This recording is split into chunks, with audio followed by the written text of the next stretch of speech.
오늘 하나님께서 저희에게 허락해 주신 말씀은 계시록 14장 6절부터 13절까지 말씀입니다.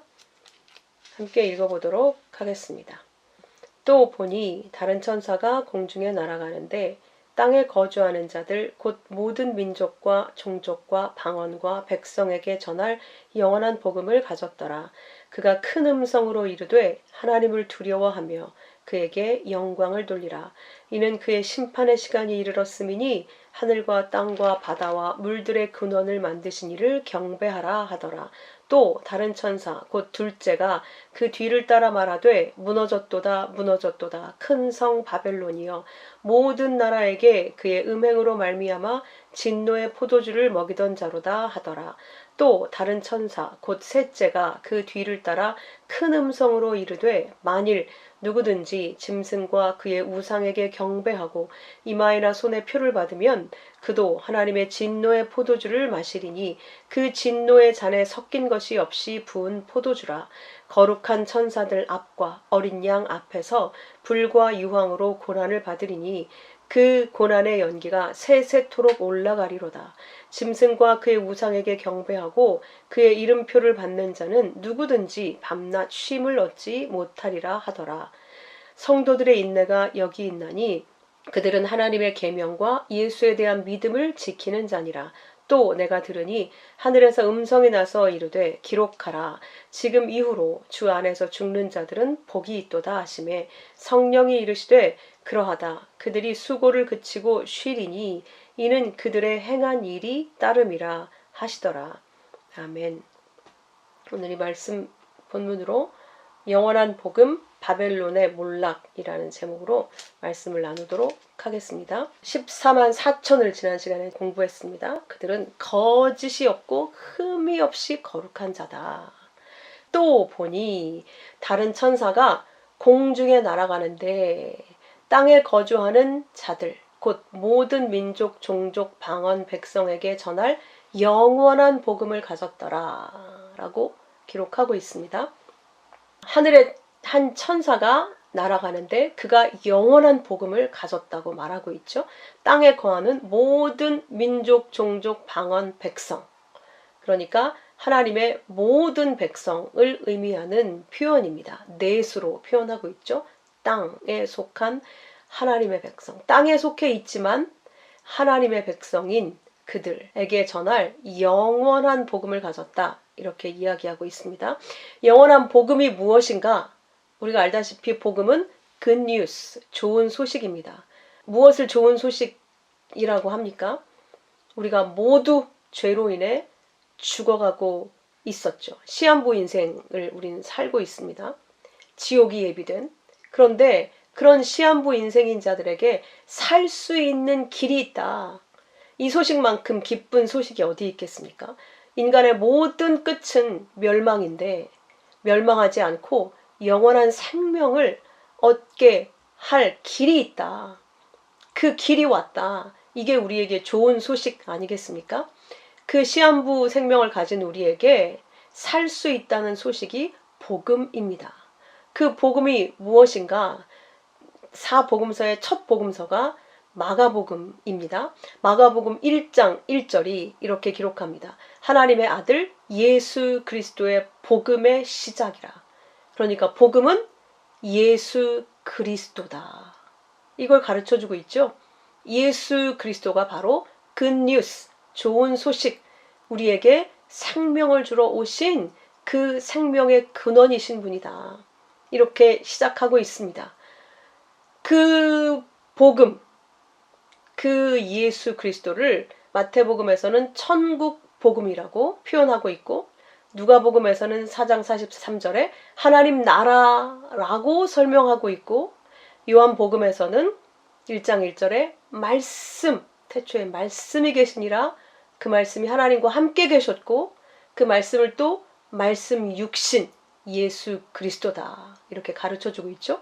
로마서에서는 복음을 아들의 복음이다 이렇게 표현하고 있고 골로새서 1장 5절에서는 복음이 진리의 말씀이다 이렇게 말해주고 있고 베드로전서 고린도후서에서는 하나님의 복음이다 이렇게 표현하고 있습니다. 다 같은 복음을 어디서는 천국이다, 하나님 나라다, 아들이다, 진리다, 말씀이다, 이렇게 이야기하고 있죠. 그 말씀의 실체가 바로 예수 그리스도시다. 그러니 천국이 곧 예수 그리스도시요, 하나님이 예수 그리스도시요, 하나님의 나라가 예수 그리스도시다. 하나님의 아들이 예수 그리스도시다. 모든 것이 예수 그리스도를 가리키고 표현하는 다른 단어들입니다. 그러니 복음은 예수 그리스도입니다. 그 예수 그리스도가 우리에게 good news, 복음입니다. 그 복음만 영원하다, 이렇게 이야기하고 있습니다. 그 복음이신 예수 그리스도를 우리는 어떻게 해서 얻는가? 물론 창세전의 언약으로, 은혜의 선물로 얻게 됩니다. 그런데 그 생명이신 예수 그리스도를 얻는 과정은 반드시 나의 죽음이 동반되어집니다. 그래서 마가복음 8장 35절에서 누구든지 자기 목숨을 구원하고자 하면 잃을 것이요, 누구든지 나와 복음, 여기서도 동일시하고 계시죠? 나와 복음, 내가 복음이란 얘기입니다. 나와 복음을 위해 자기 목숨을 잃으면, 그러니까 나와 복음 때문에 위하여가 아니라 나와 복음으로 인해서 자기 목숨을 잃으면 구원하리라. 그러니까 예수께서 우리에게 오시면, 그 복음이 우리에게 들어오면 나는 죽는다는 거예요. 두 주인이 같이 공존할 수는 없는 겁니다. 예수께서 내 생명이 되시면 내 생명이 아닌 죽음은 소멸되어야 되는 거겠죠. 내가 갖고 있는 시한부적인 목숨, 죄의 육은 이루어져야 되겠죠. 그래야 온전한 생명이 내게 영원히 자리 잡게 되지 않겠습니까? 그래서 그게 반드시 동반된다는 거예요. 나의 육적 죽음, 내 육적 자아의 죽음이 동반되어지고 예수의 생명이 대신 얻어진다. 그러니까 복음은 나와 생명을 잃어버리고 예수 그리스도와 천국을 얻는 거예요. 이 세상도 얻고 내 육도 얻고 예수도 얻고 하나님 나라도 얻는 건 거짓말입니다. 있을 수가 없는 얘기예요. 하나님이 그렇게 말씀하지 않으시잖아요. 너는 반드시 나를 얻으려면 네 목숨을 잃게 될 거야. 미리 말씀하셨어요.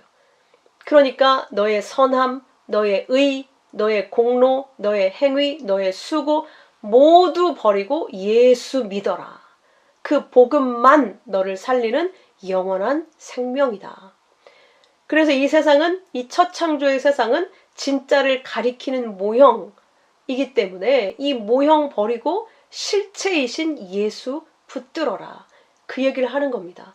그래서 베드로전서 1장 24절에서도 모든 육체는 풀 같고 모든 영광은 풀의 꽃과 같으니 풀은 마르고 꽃은 떨어지되 오직 주의 말씀은 세세토록 있도다 하였으니 너희에게 전한 복음, 예수 그리스도, 그 복음이 곧 이 말씀이다.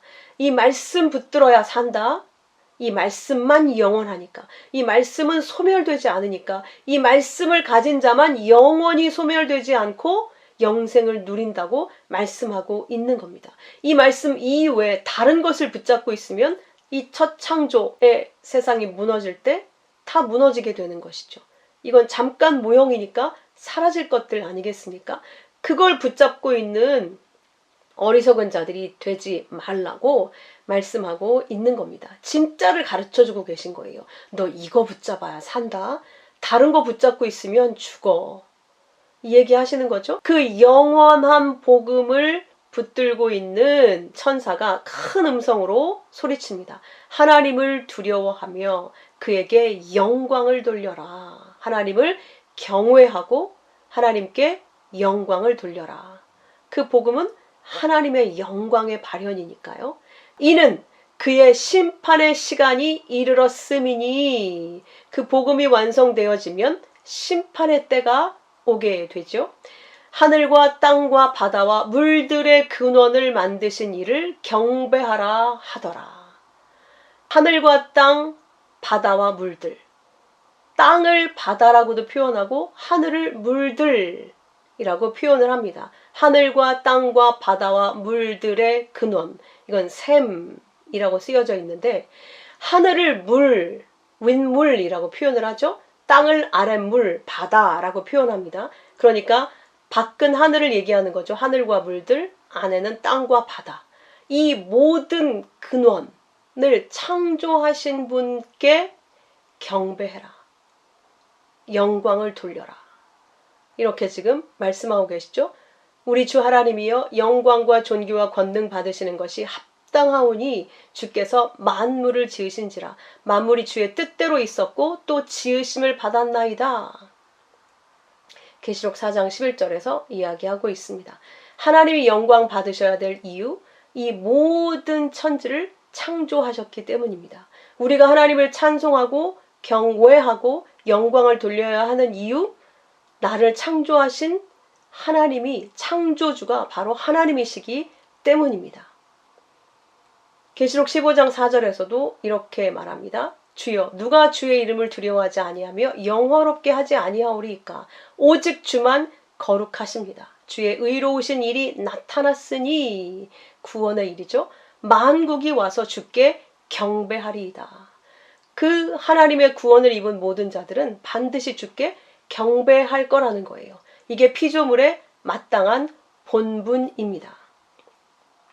그 구원을 받은 모든 자들은 심판을 보게 될 것입니다. 이 땅의 심판, 우리가 원래 반드시 심판으로 멸망할 수밖에 없는 존재였는데 어떤 은혜로 나는 거기에서 구원되었는가.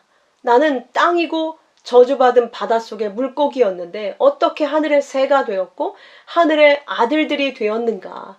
어떻게 나에게 그 은혜가 임하게 되었는가. 그 마지막 심판 때에 우리가 그걸 눈으로 보게 될 거라는 거예요. 어떻게 우리가 그때 하나님께 찬송하지 않을 수 있겠습니까? 어떻게 하나님을 경외하지 않고 경배하지 않을 수 있겠습니까? 그래서 모든 하나님의 백성들은 창조주이신 아버지 하나님께 경배하고 찬송하게 되더라. 그러나 그 창조주께 모든 영광을 돌리지 않고 경배하지 않는 자들은 이사야 44장 17절에 그들은 어떻게 되는가? 자기의 우상을 만들고 그 앞에 엎드려 경배하며 그것에게 기도하더라. 너는 내 신이니 나를 구원하라 하더라는 거예요.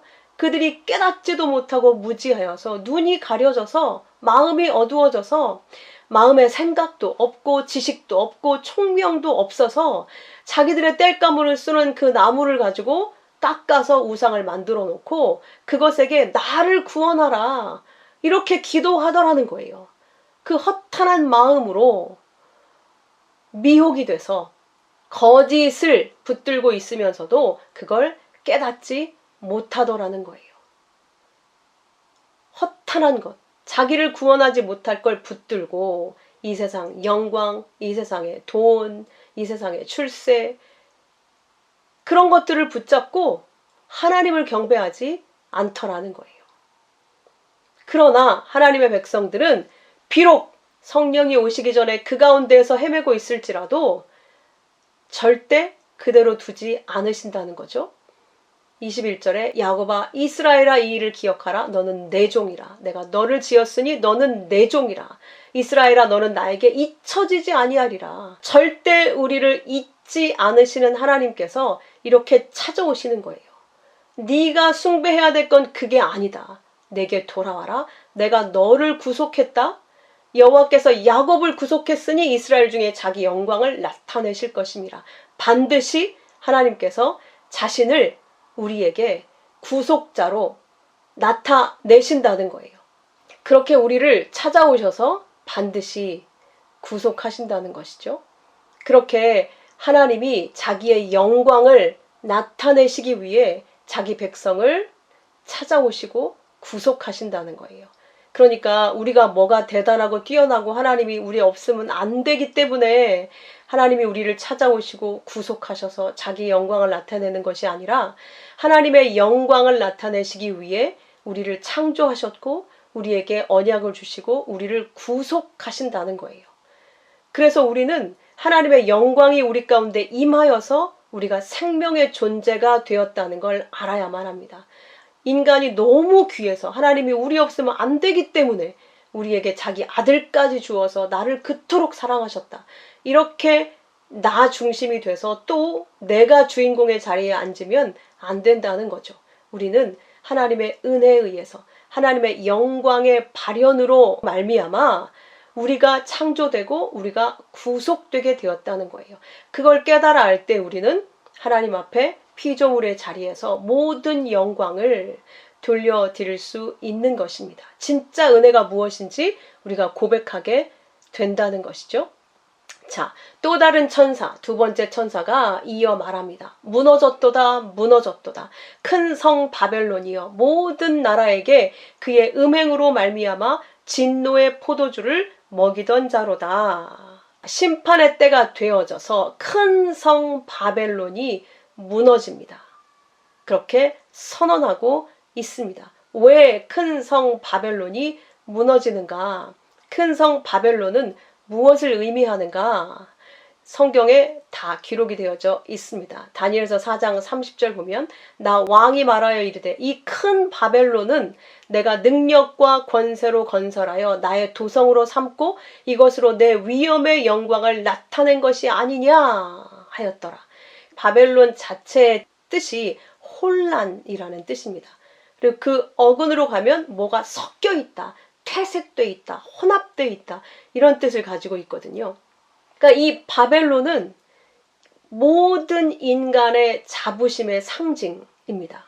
그러니까 이 바벨론의 왕이 이렇게 자기를 뽐내는 것이죠. 바벨론 왕국을 들어서 내 능력과 권세로 건설한 내 도성이다. 내 위엄과 영광을 나타내는 곳이 이 바벨론이다. 이렇게 자랑을 한다는 거예요. 이 바벨론은 인간들이 원하고 있는 모든 그 권세와 영광의 상징체를 의미하는 것입니다. 인간이 합력해서 이 문화를 이루고 문명을 이루고 모든 부를 이루어서 하나님처럼 우리가 원하는 모든 것을 이루어내자. 우리 손으로. 바벨성을 쌓았을 때와 똑같죠? 언어를 하나로 가졌을 때 모든 인간이 모여서 하늘 꼭대기까지 이 성을 쌓아서 우리의 이름을 만방에 내자. 그게 바벨론, 바벨성의 실체입니다. 인간들의 하나님 되기의 시도, 하나님처럼의 시도, 그 열매, 그 결과물이 바로 큰 성 바벨론입니다. 그 바벨론이 모든 나라에게 음행을 하게 했다고 하는 거예요. 이렇게 기록하고 있죠. 계시록 17장 5절에서도 그 이마에 이름이 기록되어 있는데 큰 바벨론이라 땅의 음녀들과 가증한 것들의 어미다. 이렇게 얘기하고 있습니다. 인간이 세운 가장 강력한 그 국가, 나라. 예수님 때는 로마였었죠. 지금은 이 미국이 세상에서 가장 또 강한 나라죠. 그 이전 옛날에는 바벨론이라고 하는 곳이었었죠. 이런 나라들, 그것들이 상징하고 있는 것이 인간들의 영광입니다. 하나님처럼 되고자 하는 인간들의 탐욕의 실체인 것이죠. 근데 그곳이 바로 땅의 음녀들의 가증한 것들의 머리라고 얘기합니다. 다시 말하면 귀신의 처소라고 이야기하고 있는 거예요. 우리가 볼 때는 너무 자랑스럽잖아요. 인간들이 이루어놓은 걸 보면 고대의 뭐 어떤 업적이다. 전부 다 박물관에 만들어 놓고 보존을 해서 인간이 이렇게 위대하다라는 걸 자랑으로 지금 삼고 있잖아요. 그곳이 바로 귀신의 처소, 음녀들의 땅 이렇게 얘기하고 있는 거예요. 왜 그런가? 하나님께서 주신 아름다운 질서를 부정하고 무시하여서 점점 혼란과 혼돈으로 자멸해 가고 있기 때문입니다. 오늘날 우리 이 땅을 보아도 우리가 그걸 알 수 있죠. 이제는 자식들이 같은 동성을 데리고 와서 결혼을 하겠다고 하는 세상이 되어버렸어요. 하나님의 질서를 완전히 무시하고 있죠. 이제는 AI 로봇이 배우자가 되는 세상입니다. 다 프로그램화 돼 있어서 나에 대해서 완전히 꿰뚫어 파악을 해서 내가 좋아하는 것대로만 맞춰주는 거예요. 그 AI 로봇이. 그러니 인간끼리 결혼을 해서 고통하고 갈등하고 살 필요가 없지 않습니까? 나를 완벽히 읽어내서 내가 원하는 대로 해주는 그 인간 탐욕의 결정체죠. 내가 원하는 대로의 세상. 그것의 결론이 AI로, 로봇으로 이렇게 나타나고 있는 거예요. 내가 하나님처럼 돼서 내가 원하는 대로 모든 걸 만들겠다는 거예요, 이제. 사람까지도 AI로 사람처럼 만들어서 그렇게 내가 이 땅을 지배하고 내가 원하는 대로 살겠다는 거죠. 이렇게 인간 자력으로 우리를 구원하겠다라고 하는 그 모든 시도가 이렇게 무질서와 완전히 카오스 상태로, 그러니까 혼돈과 혼란의 상태로 이 세상을 몰아가고 있습니다. 스스로 멸망해 가고 있는 거죠. 모든 질서가 무너지고 자기들이 어떻게 가는 줄도 몰라요. 그러면서 인권을 존중한다고 다 이것도 옳고 이것도 받아들여져야 되고 전부 다 인정해야 되고 나중에 어떻게 되려고 이러는지 모르겠죠. 여러분 어떻게 될 것 같습니까? 이대로 가면? 인간이 인간답게 살 수 있을 것 같습니까? 아니요. 전부 다 멸망할 수밖에 없습니다. 이런 교만, 이런 우상 숭배의 상태, 이것이 바로 인간 탐욕의 결과입니다. 하나님의 질서를 싫어하고 하나님의 통치를 거부하고 인간들끼리, 우리들끼리 살기 좋은 세상을 만들어 보니 결국 이렇게 짐승과 같은 음녀의 세상, 귀신들이 판을 치는 세상, 다 그렇게 하면 우리가 원하는 대로 하면 전부 행복할 줄 알았는데 점점 마음들은 피폐해져 가서 전부 정신적인 질병을 앓고 공황장애에 시달리고 정신적으로 지금 죽어가고 있는 것을 우리가 보고 있습니다. 그래서 예레미야 51장 7절에도 바벨론은 온 세계가 취하게 하는 금잔이라. 문 민족이 그 포도주를 마심으로 미쳤도다. 미쳤다는 이 단어가 할랄인데요. 자기 자신을 자랑하다. 정신없이 짓거리다. 이런 뜻이거든요. 그러니까 그들이 포도주에 취해서 우리가 포도주에 취하면은 막 없던 용기도 나타나고 마음대로 행동해가지고 막 그런 사고와 사건들이 벌어지죠. 그렇게 거짓 말을 예수 그리스도의 은혜의 피 그것이 아닌 섞인 잔 거짓 말 짐승의 말 네가 하나님처럼 되라 이거 먹고 그 말에 취해서 정신없이 자기를 자랑질 하더라는 거예요. 그게 바벨론이더라는 거예요. 포도주를 마시고 뻘거벗는 거죠. 근데 그게 자랑스러워요. 술 마셔서 술 기운에. 아무것도 몰라요. 그리고 정신없이 짓거려요. 자기가 무슨 말을 하는지도 몰라요. 이게 이 세상 바벨론의 실체라고 하는 겁니다. 이 바벨론의 권세를 잡고 있는 사단, 그 마귀가 이 세상으로 하여금 자기 자신을 사랑하게 하고 자랑하게 만들어서 짐승에게 꼼짝도 없이 묶여서 숭배하게 되고 사탄의 말을 따르게 함으로 하나님을 대적하고 음행하게 만들더라는 거예요. 그래서 심판이 임해서 무너졌도다 무너졌도다. 세상으로 하여금 음행으로 말미암아 우상 숭배하게 함으로 말미암아 자기 자신을 숭배하게 함으로 말미암아 진노의 포도주를 먹이던 자로다. 이렇게 선언하고 있습니다. 그러므로 하나님의 백성들은 거기에서 나온 자들인 것이죠. 절대 그 술에 취하지 못하도록 하나님이 꺼내시는 게 구원입니다.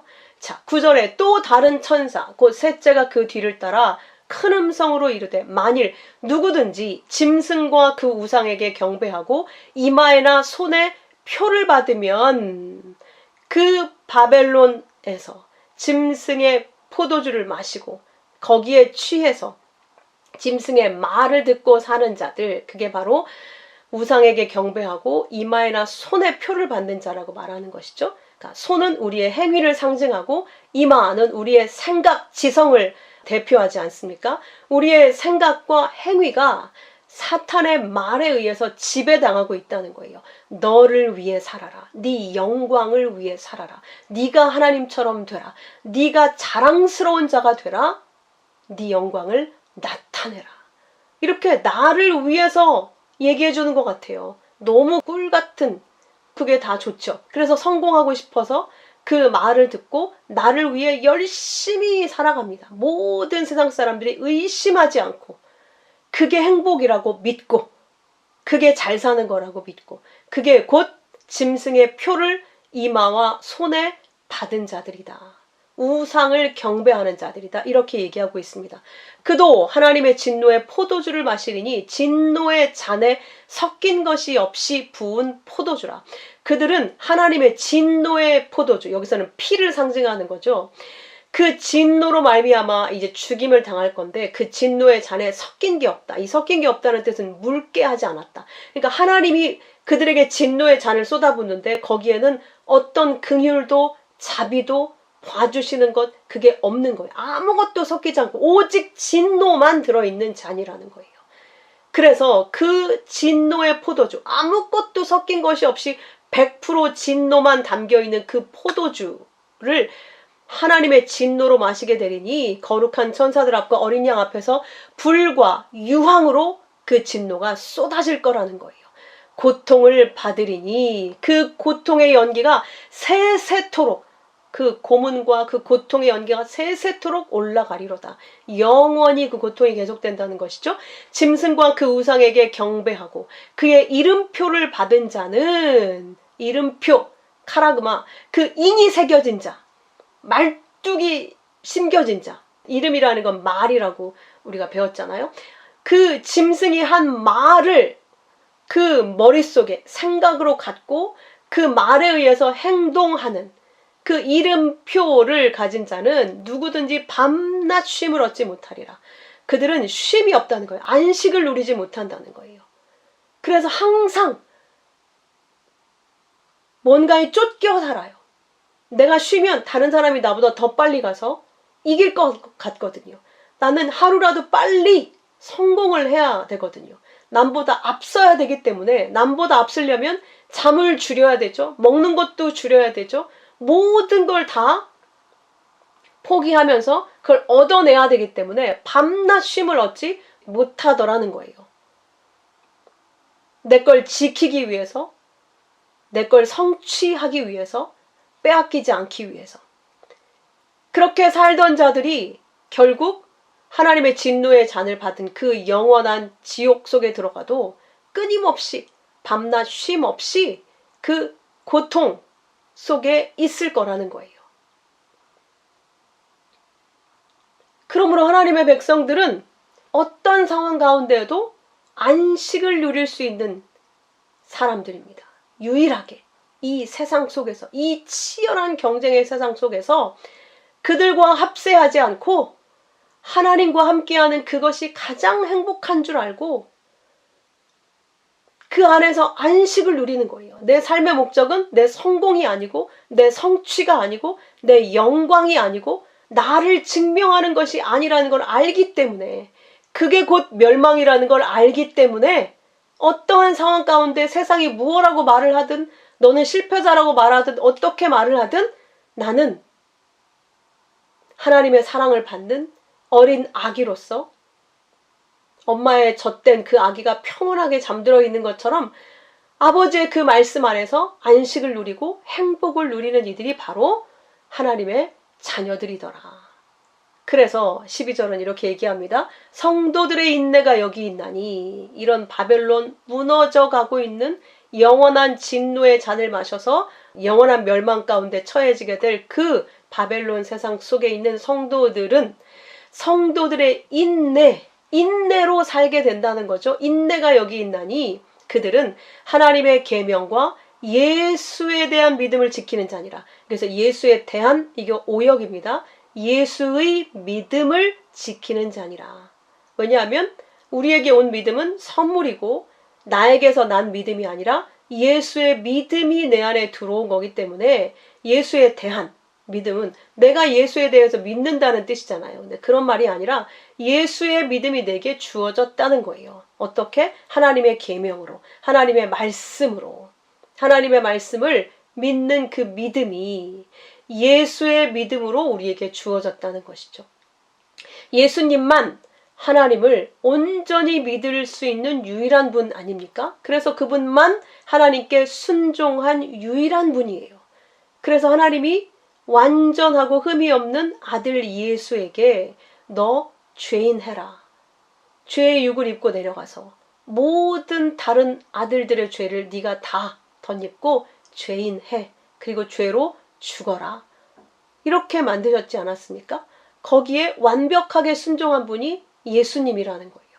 우리는 그런 불합리한 일이 어디 있습니까? 절대 순종할 수 없는 그 순종을 예수님만 해내셨는데 그게 예수님의 믿음이었던 거예요. 하나님을 온전히 알기 때문에 하나님이 왜 그것을 성취하도록 그 일을 행하도록 예수님을 이 땅에 보내셨는지 예수님은 너무나 잘 아셨기 때문에 그리고 그게 우리를 살리고 하나님의 백성들을 완전하게 세울 구원의 길이라는 것을 아셨기 때문에 거기에 완전하게 순종하실 수 있었던 겁니다. 그러니까 그 예수님의 믿음이 하나님의 말씀을 통해서 우리에게 와 있기 때문에 성도들이 그 말씀을 붙잡고 이 혼란스럽고 거짓된 오직 자기들만을 위해 자기의 성공이 인생의 목표인 모든 인간들 속에서 그 하나님 아는 것이 목표가 되어 사는 그런 이방인들이 있더라는 거예요. 그들이 바벨론 속에서 인내하고 사는 성도들이더라. 이렇게 이야기하고 있습니다. 그게 얼마나 어렵고 이 땅에서는 그 열매가 얻을 수 없는 것이기 때문에 인내라고 표현을 하는 거예요. 그 예수님의 믿음은 죽기까지 순종하는 믿음이기 때문에 하나님께서 우리를 부인시켜가고 죽여가는 그 하루하루의 삶을 견뎌내고 있는 거예요. 그래서 누가복음 21장 19절에서는 너희 인내로 너희 영혼을 얻으리라. 그 인내가 우리의 영혼을 얻게 한다는 거예요. 그 인내가 우리에게 하나님의 영생, 생명이 있다는 증거가 된다는 것이죠. 그래서 로마서 14장 7절에서는 이렇게 이야기합니다. 우리 중에 누구든지 자기를 위해 사는 자가 없고 자기를 위해 죽는 자도 없도다.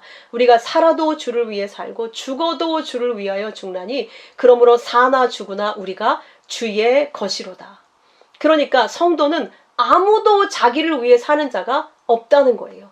우리가 지금 살고 있는 이 하루하루의 삶 자체가 그리스도의 믿음이 들어와서 우리를 부인시켜가는 삶이라는 것이죠.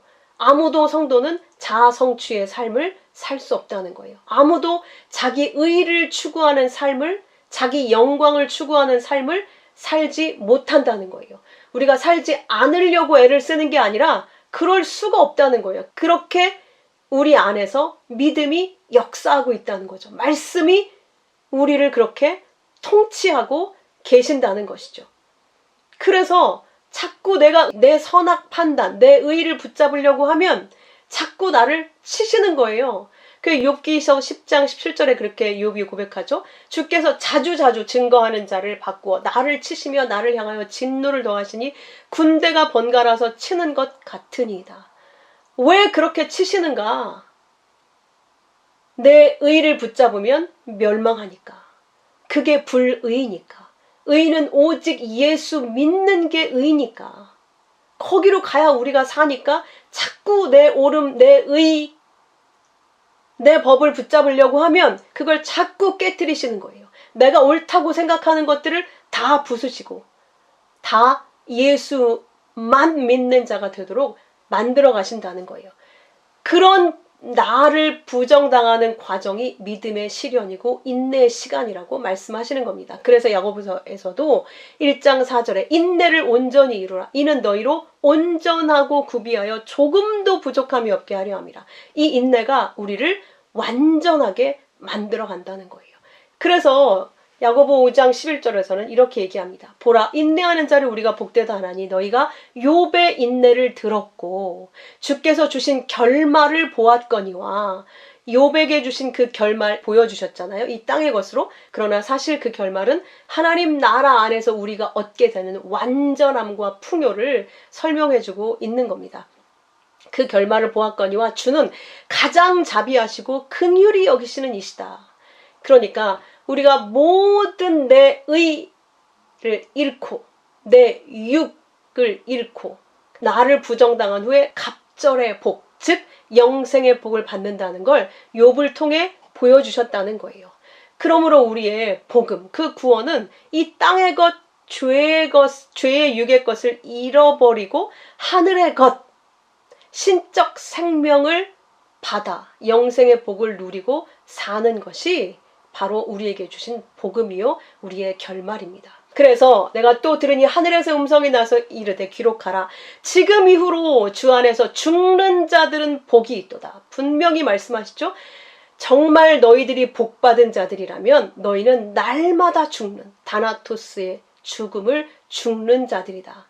그들은 날마다 죽고 날마다 살아나는 자들이야. 이렇게 지금 말씀하시는 것입니다. 성령이 이르시되 그러하다. 그들이 수고를 그치고 쉬리니 이는 그들의 행한 일이 따름이라. 날마다 죽는 자들, 날마다 자기의 행위, 수고, 업적, 선악 판단, 자기의 의, 자기의 옳음, 자기의 성공, 영광, 그 모든 인간이 붙들고 싶어하는 그 모든 것을 부정당하고 내 주도권이 그렇게 죽어야만 안식이라는 거예요. 그렇게 주 안에서 죽임을 당하는 자들이 곧 안식한다는 거죠. 수고를 그치고 쉰다. 세상은 절대 그 수고를 그치고 쉴 수가 없어요. 불안해서. 근데 하나님의 백성만 내 자아를 부정당하는 것이 사는 것이라는 걸 가르쳐 주시기 때문에 쉼이 있다는 거죠. 수고도 그 원어에 들어가 보면 한숨 짓다, 슬퍼서 가슴을 치다, 애곡하다 이런 뜻이거든요. 수고는 곧 고통이에요. 자기에 대한 또 애곡이에요. 그 고통, 수고로 말미암아 자기 자신에 대한 그 애곡이 완전히 쉼을 얻게 된다는 거예요. 그러니까 내 주도권을 잃게 되면 모든 것을 다 주께 의탁하게 되면 그때서야 우리는 쉼을 얻을 수 있다는 거죠. 우리 마음이 매일 불안하고 염려하고 근심하고 하는 이유가 무엇입니까? 아직도 내 욕심이 있기 때문이에요. 포기할 수 없는 어떤 게 내게 있기 때문이 아닙니까? 아직도 이게 옳은데 왜 아직도 이게 이렇게 안 되지? 내 자식은 왜 여전히 이 모양이지? 이게 옳은데 왜?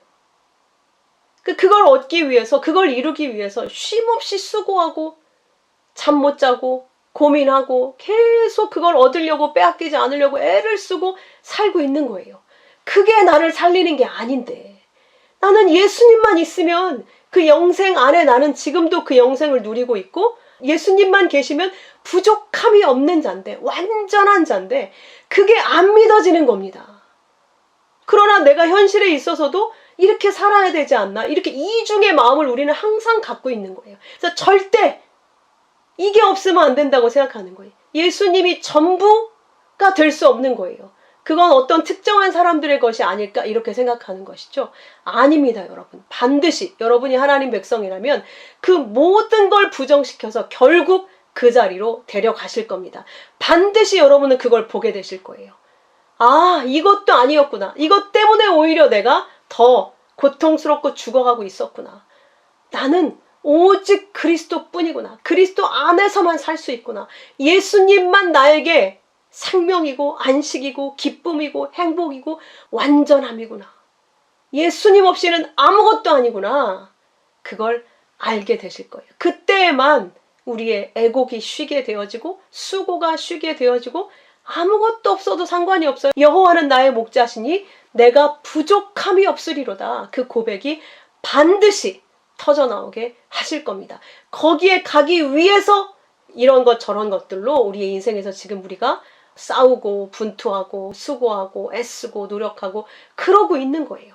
그걸 다 우리가 해보니 그게 진짜 생명이 아니구나. 그게 우리를 죽여가는 거였구나. 속고 있는 거였구나. 사단에게. 이 바벨론 음행에 나도 속고 있었구나 라는 걸 알게 되는 겁니다. 하나님은 자기 백성들에게 그런 것들을 통해서도 멸망하지 않고 그래서 나는 예수님만 믿고 예수님 안에서만 살 수 있구나 라는 것을 배우게 되는 겁니다. 그 수고를 그치고 우리가 안식을 얻게 될 텐데 이는 뒤에 한 절이 더 붙어 있죠. 그들의 행한 일이 따름이라. 우리가 무엇을 했기 때문에 안식에 들어갈 수 있다고 이야기하고 있습니까? 우리가 한 수고, 우리가 행한 일, 그것은 바로 바울식으로 얘기하면 항상 주의 일에 힘쓰고 수고가 넘치도록 너희를 위해서 일했다. 우리의 수고가 헛되게 될까봐 너희의 믿음을 알아보러 내가 누구를 보낸다. 이렇게 얘기할 때 그 수고가 바로 복음을 전하는 수고였습니다. 그러니까 결국 우리가 행한 일은 복음의 일이에요. 그 복음의 일이란 무엇인가? 내적으로는 복음 때문에, 예수님 때문에 내가 계속 부정당하는 삶. 근데 내가 부정당할수록 안식이 와요. 평안이 와요. 정말 이게 비밀입니다. 밖으로는 내가 그 안식을 얻게 되니까, 그 평안을 누리게 되니까, 예수님이 너무 소중해지니까 나도 모르게 밖으로 증거하게 되겠죠. 안으로는 나를 부정당하게 되고, 밖으로는 복음을 증거함으로, 복음을 증거하면 세상이 나를 또 부정시키죠. 예수 믿으면 뭐가 나오냐. 그렇게 세상으로부터 부정당하죠. 그러니까 성도가 복음으로 산다는 건 안으로는 내 육적 자아를 부정당하고 밖으로는 세상으로부터 그 예수를 부정당하는 그 삶을 사는 거예요. 그게 인내의 삶인데, 우리가 복음으로 살아낸 그 행한 일, 그걸 우리가 살게 하시는 거잖아요. 그 행한 일로 말미암아 안식을 누리게 된다는 거예요. 그래서 요한복음 14장 12절에서도 예수님이 나를 믿는 자는 내가 하는 일을 할 뿐만 아니라, 그게 십자가의 죽음의 일이었었죠. 우리가 부정당하여 죽게 되죠. 또한 그보다 더 큰 일도 하리니 이제 나는 아버지께 간다. 이제는 니들이 하는 일이 남은 거야. 이렇게 말씀하셨잖아요. 그 더 큰 일이 예수님이 육으로 계실 때 할 수 없었던 구원의 일, 믿음의 일. 물론 예수님이 구원하신 건데 이제 그 복음을 우리는 성령과 함께 전하게 됨으로 말미암아 이제 믿음이 와서 구원을 얻는 용서의 그 일이 우리를 통해서 이루어지게 된다는 거예요. 그 큰일, 성령의 일을, 구원의 일을 너희가 하게 될 거다. 나는 너희의 구원을 위해서 죽는 일을 하고 가지만 이제 부활의 영, 성령으로 말미암아 너희는 완전한 구원의 길로 진리를 증거하는 그 진리로 말미암은 구원의 일을 하게 될 것이다. 진짜 그 믿음의 일이 너희가 하게 될 일이야 라고 말씀하고 있습니다. 오늘 우리에게 주시는 하나님의 진리는 이 말씀입니다. 함께 기도하겠습니다. 아버지 감사합니다. 오늘도 이 말씀 본문을 통해서 저희들에게 복음의 삶, 진리의 삶, 성도들의 구별된 삶을 깨달아 알게 해주셨으니 감사합니다. 우리가 살아가고 있는 이 세상은 큰 성 바벨론, 음행에 취하게 만드는 사단의 세상에서 우리가 살아가고 있으나 우리 안에 보내신 성령으로 말미암아 우리는 그 인간들이 그토록 사단과 마음이 하나 돼서 나를 성취하고 나를 영광스럽게 하고 나를 자랑스럽게 하고자 만들어 하나님을 대적하는 가짜 하나님 되기 원하는 이 세상 속에서 살아계신 영생의 참 하나님 앞에 경배하고 우리는 온전히 나의 피조물의 자리로 내려가서 하나님께서 품으시는 어린아이가 되어 하나님이 주시는 생명과 사랑만으로 만족함을 누리는, 그래서 쉼을 누릴 수 있는 그 아들의 생명으로 우리를 이끌어 주셨사오니 그 복음으로 우리가 만족하게 하시고 그 복음으로 즐거워하고 기뻐하게 하시며 그 복음으로 안식을 누리며 그 복음을 증거함으로 인내로 우리의 영혼을 얻는 저희 모두가 되어지도록 인도하여 주시옵소서. 귀하신 예수 그리스도 이름으로 감사하며 기도하옵나이다. 아멘.